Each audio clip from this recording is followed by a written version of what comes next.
So today I am sharing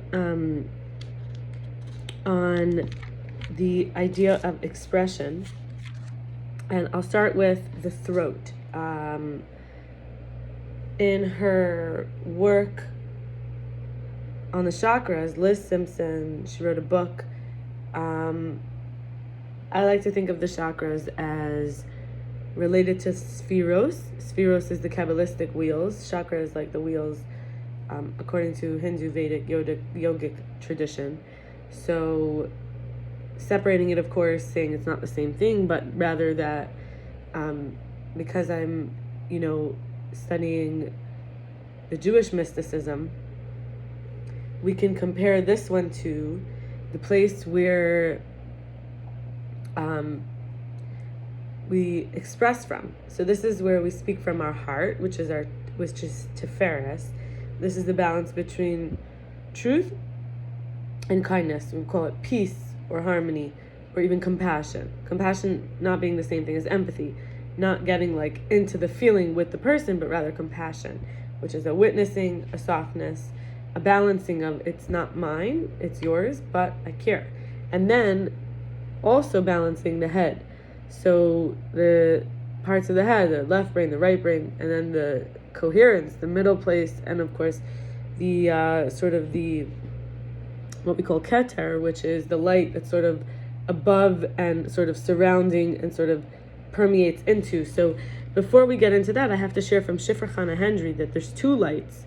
So Memale Kol Alman fills all the worlds. We might think of this as the presence coming into the body, this spiritual, soulful reality of self that Memale Kol Alman fills the worlds, versus Sovev Kol Alman, which surrounds all worlds. We might think of this sort of transcendent quality of light versus the permeating quality of light. In the transcendent quality of light, it's too sublime and unlimited to be contained in a vessel. It's not subject to the laws of nature, and it corresponds to how much trust, in Hebrew we say bitachon, that one is able to have to venture beyond the snow globe, as Shifra Chana Hendrie calls it. This is to be a direct partner with the Creator in the bringing of divine vision into being, a direct quantum co-creator. It's from yesh me'ayin, from something, from nothing into something. So this place that's transcendent and can't be in a vessel can suddenly become born into. We can believe in it. We can believe in miracles. We can believe in its possibility, versus the light in the vessels are divine lights that are hidden in the laws of nature, concealed and corresponding to emunah, faith. It's a very much cause and effect, yesh me yesh, something from something. Like, I have faith, and so I can believe that if I work, Hashem will make sure I have enough money. God will make sure that I have parnasa. This is about being a small, vulnerable human that could be in a hostile world, kind of inside the snow globe where things have to happen according to the laws of nature. So Keter is this place we can get to. It's called Keter consciousness. Keter means crown. It's the light. So it's the lightness of being that can be, we can bring it in. We can rise up into it. We can bring it in, right? So these different ways of connecting with this light. And the reason I'm going into the throat is because we can look at it as speaking from parts of our body, speaking from parts of the self, and also speaking the connection between heart and mind, or body-mind. Body-mind is sort of like this intellect, and then the emotive. In Kabbalah, we have 7 midos, or attributes or traits, 7 aspects that are of the body, and then 3 aspects of the head. And one of these aspects, called das, which is the knowledge, that's the birth of the left and right brain when they come together.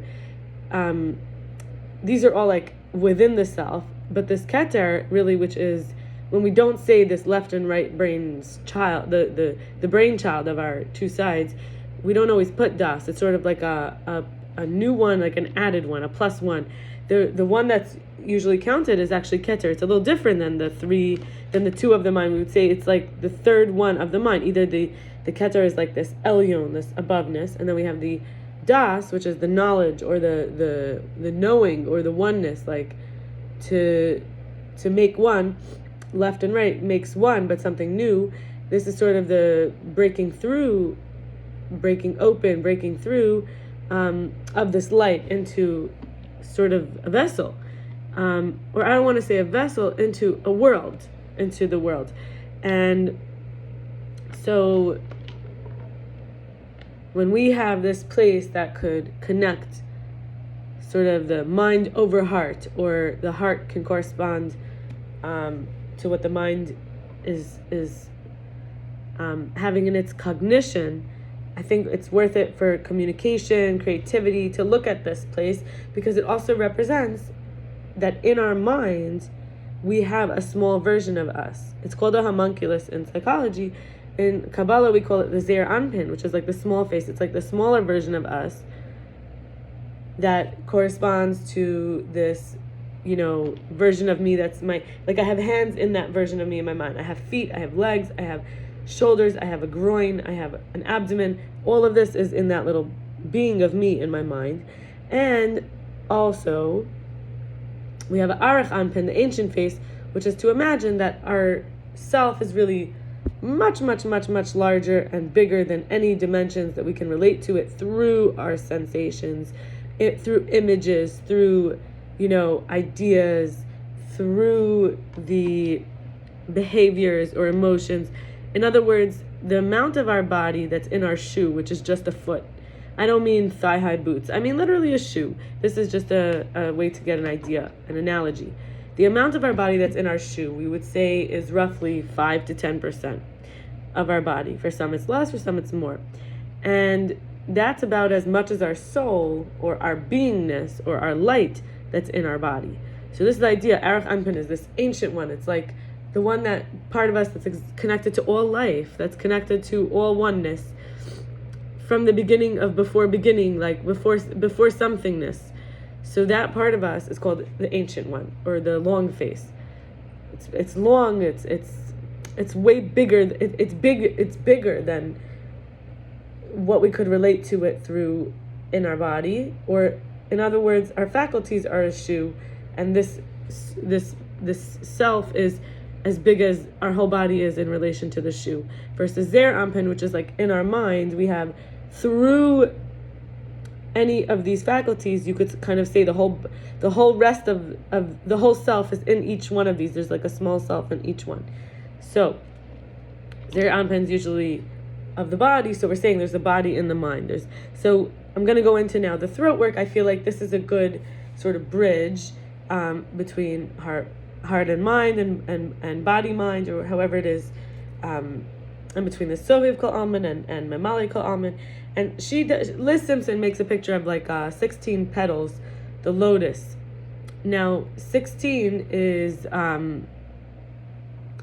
we would say like an interesting Jewish number, because we have God's tetragrammaton name, 4 letters.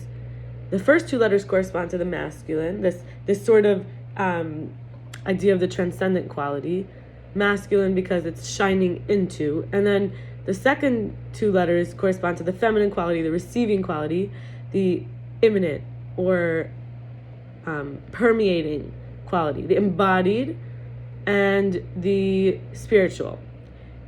Now, these words don't mean feminine or masculine. I'm trying to flesh it out so that we have something to hold on to for this idea.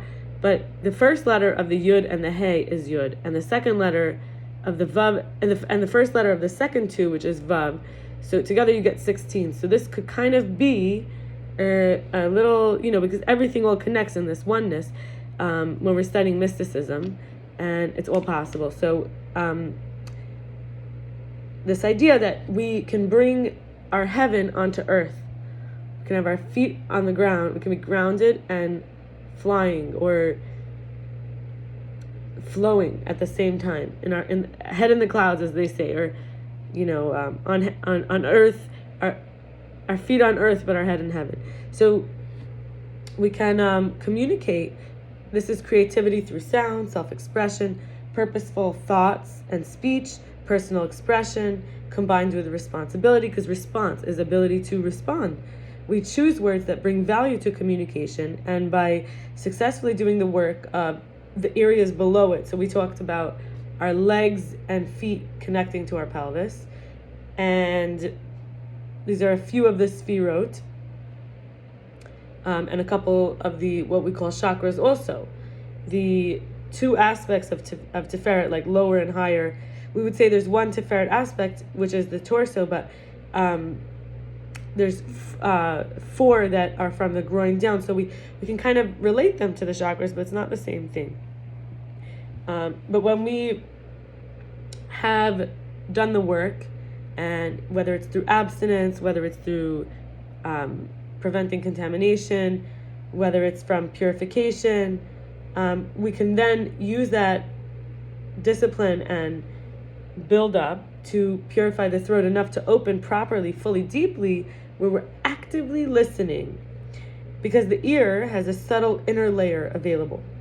And remember, we are communicating. Part of communication is not just expression, it's also listening. So we can listen with our body. We can listen with our bottom half of our body to what our top half has to say. And even vice versa. When this part is functioning, thought and speech slow down, communication is considered. We operate from these higher elements. This throat area, like I mentioned, is the connection to this higher part of us, and we can find a real message behind the words. It's not necessarily it's not necessarily heard. It could be experienced. It could be felt.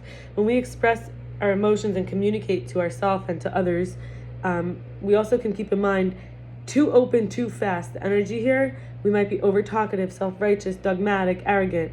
When it's blocked or too sluggish, we could be unreliable. We might have inconsistent values, views, and even blocked from self-expression. But when it's balanced and correctly, Shifra Chana wheel, chakra Chana wheel, it's about the equilibrium, the good communication, contentment, finding it easy to even to meditate. When I say meditate here, I mean focus, be purposeful, find meaning, and even artistic inspiration.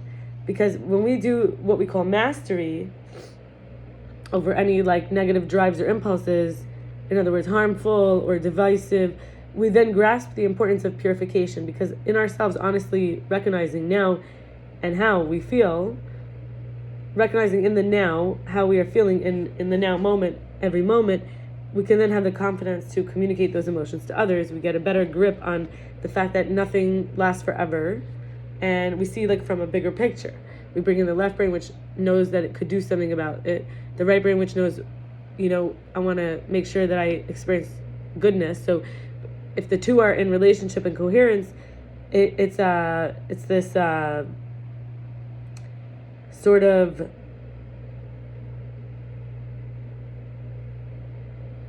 it's represented as the communicator. And the prophets used to be called communicator almost. Navi was to do with nivel peh, the mouth would be open, it would be a channel. So, the mask to self, the masked voice, thinking of Corona, people wearing masks, it's kind of it's not the truest, most right version. So, and obviously centrally based at the neck, I'm trying to say sort of in development. Some say, until your brain has really developed enough that the age where we mature in these areas is usually 28 to 35, but it's depending on the person. And the goal here being harmony with others, self-knowledge, creativity, knowing the self, right? And the body parts are throat, ears, nose, teeth, mouth, neck, all the parts of us that are sort of communicating, and we want them to stay pure. We don't want a gum infection, tooth infection. This represents, and also our malchus, our power of speech in Judaism is adnos. That's one of the names of God is my master. Actually is taken from this adnos, which means mastery. And like I mentioned, this mastery of any, emotional dysfunctions, physical dysfunctions, like perfectionism, inability to express emotion, blocked creativity, or sore throats and neck aches, hearing problems, tinnitus, asthma, thyroid issues. Actually, the thyroid, parathyroid are most connected to this, and we know that has to do with growth hormone. And thinking of a full moon, being a channel, being a full moon means you're not blocking anything of the light of the sun. And the closest to the sun is actually Mercury. So some even say it's, since we could even think of it as Mercury, it's the closest to the sun, and it could actually be related in that way. And I mentioned kind of the head in the clouds, this ether sort of like the flow, almost to imagine outer space, or like blue color of heaven, of the clouds. And this is actually about learning the life lesson, the power of choice, to choose to speak, to not to speak, to choose what to take in, what to consume, what not to. And as I mentioned, the archetype of the communicator, we very much have to be saying what we mean, speaking truth, speaking kindly, speaking peacefully, thoughtfully, considerately, from our heart, to enter the heart. That's what we say in Judaism. If you speak from the heart, it enters the heart. So even if the receiving mind doesn't understand it exactly. And I want to say, I did a practice called Voices from the Wound. And it's going in and letting the tender things come out and seeing them, but speaking an internal speech. And so I had this, it's 1 to 2 years ago that I did this practice, but I'll share just for the sake of speaking from the heart. These are voices that came out of the wound. These were stuck and they caused the wounds because they weren't allowing me to flow. They were like separating. I overshare, I'm obscene, I take up too much space, I should disappear with all my possessions too. Everyone who comes to me is here to take from me, not to give. It's not worth trying because it's not going to work anyway. I don't have what it takes to do it alone. I don't have anyone who wants to do it together with me. They also don't have what it takes to do it alone. And then in terms of expression, I also want to share, as somebody who makes art very often, or is artistically inclined, or expresses my creativity in visual ways, I wanted to look at art also as related, as the artist, related to this area between, making something in the world, and from our images, from our forms, from our creativity in our brain, emanating creativity from the creator who created us, being part of the creator and in co-creation. So when it's made for the self, the audience is last. They get the best, the final result. And we can look at it as layering or minimalism, waiting until something happens and keeping on adding, or do the best from the beginning, very intentionally. And this is also like how we might speak, how we might express. This is the art of living, right? The art of worship, the art of prayer. Prayer also with the voice, singing. Art can be to make people feel less alone. It's like muse, a place from which they can get inspiration, and we can, to channel breathing into the world, to channel life into the world. And the teacher has to be withdrawn and silent in the presence of a student who's inferior, so that the student can get the bite-sized pieces in a spoon-fed way. In other words, the teacher nullifies its light so the student won't get nullified. And we also have to, there's an art to that, and a way of expression. So I will stop here and wish you a blessed day. And may we all have healing and purity in this part of our self.